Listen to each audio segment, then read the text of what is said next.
Now, technically, I know we styled our table headers in the last movie, but there remains, as you can see in our table here, a lot of work to be done. But currently, there's nothing in our styles that differentiates our table headers from our table data. Other than the font size, they pretty much look the same. Now, as a general rule, this is a bad idea, since users should be able to quickly scan our tables to find the data. Without being able to identify our headers easily, establishing relationships between the data is going to be difficult. Since we've removed any default styling that identifies our headers, we'll return to them and the t-head element to add our header styling. So here we have the Big Sur Trails file open. And what we're going to do is we're going to go over to our CSS Styles panel. I'm going to collapse the Files panel. And we're looking for our table styles. Now, if you remember in the last movie, we placed them right above this spotlight region. So we should have three of them right here. Data, the TH, and the TD selectors. Well, the TH selector is the one that we're interested in. So go ahead and highlight that one. Pound main content, table.data, space TH. You can see a list of your properties right here if we're in all view. And this is going to be a fast and easy way to add additional properties to this particular rule. So what I want to do is add a new property. I'm just going to click right there on that link. And I'm going to add the color property. Now remember, you can grab that pull down menu and choose color as well. I'm going to hit tab to go down the next line. And the color I'm going to add is pound FFF, which is white. As soon as you do that, your table headers go away. Well, not really, but the text is white. And on a white background, that's not going to show up all that well. So let's add another property. And the property we want to add here is the background property. And for background, type in pound 555, which is a dark gray. Aha, now they show up. And that's a really nice way of differentiating our table headers from the table data itself. Very quickly, very easily, anybody could scan that and figure out kind of what's going on there. Well, that's nice, but I would like another level of differentiation.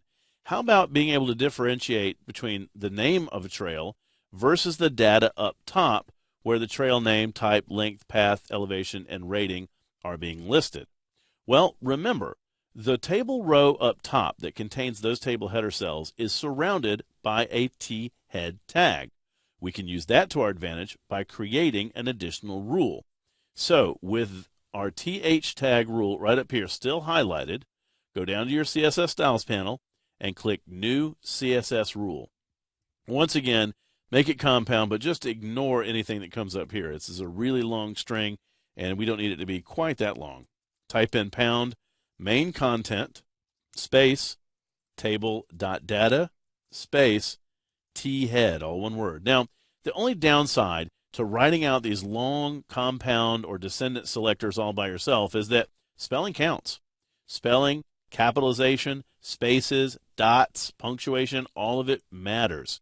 So if you're not familiar with writing selectors quite as complex as this, take a moment, pause the screen, and just go through their character for character and make sure that you're getting everything right where it needs to be. Just as a way of sort of explaining this, this is looking for any t-head element inside of a table with a class of data assigned to it, inside of any element with an ID of main content. So it's pretty specific. I'm going to go ahead and click OK. And here I'm going to go to my box category, and I'm going to change the height to 40 pixels. Interesting. Now, the reason we're doing that is because instead of just using a boring old background color, we're going to use a background graphic. So I'm going to go to the background category, and I'm just going to browse for a background image. And I want to go inside the 1106 folder, underscore images, and I'm just going to turn those to detail so I can see them a little bit clearer. And what I'm looking for, I'm just going to expand my names here a little bit. What I'm looking for is the thead underscore back dot gif. And if I look at the preview of that, it's a pretty small graphic. It's 5 pixels wide, 40 pixels tall. So now we know why our table head needs to be 40 pixels tall as well. And it is, again, fairly small, only 5 pixels wide. So I'm going to click OK.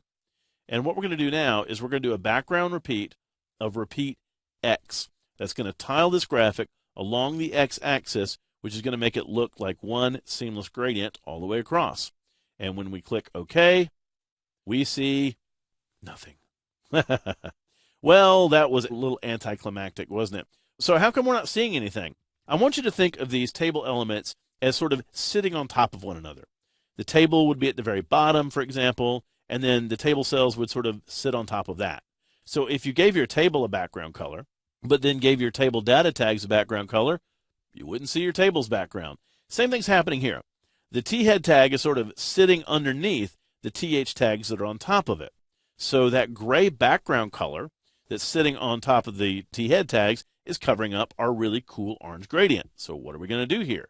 Because if we remove the background color from the TH tags, well, it would remove it here, which is where we want it. Well, not all is lost. Remember, using cascading style sheets, you can write some pretty precise selectors. So what we're going to do is we're going to write another selector that targets only the table header cells inside the T-head tag. All right. So once again, I'm going to go right over here to the CSS Styles panel. I'm going to make sure that I have the T-head tag highlighted because I want my new rule to appear just underneath this one. I'm going to choose New CSS Rule, and I'm just going to type in #main content space table dot data space T-head space TH. So it's almost exactly identical to the last one. We're just adding another table header element right there on the end of it. Now go ahead and click OK. And for color, we want to type in #000, so the text will be black on top of that orange gradient. Now go to background, and actually these guys don't need a background color, so it would be very tempting to go into my background color here and choose transparent. But there's actually an easier way to do this. Unfortunately, it doesn't allow us to do it through this dialog box. So what I'm going to do is I'm going to go ahead and click OK.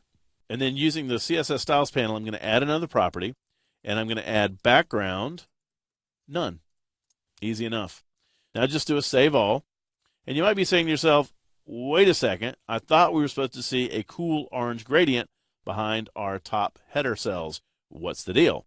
Well, Dreamweaver's design view does a pretty good job of rendering most things, but it does a horrible job of rendering background images on T-head tags. I don't know why, it just doesn't do them. So what I'd like you to do is go up and turn live view on, scroll back down again, and there you should see your table headers, gradient, and all its gradient goodness. So now we're getting somewhere.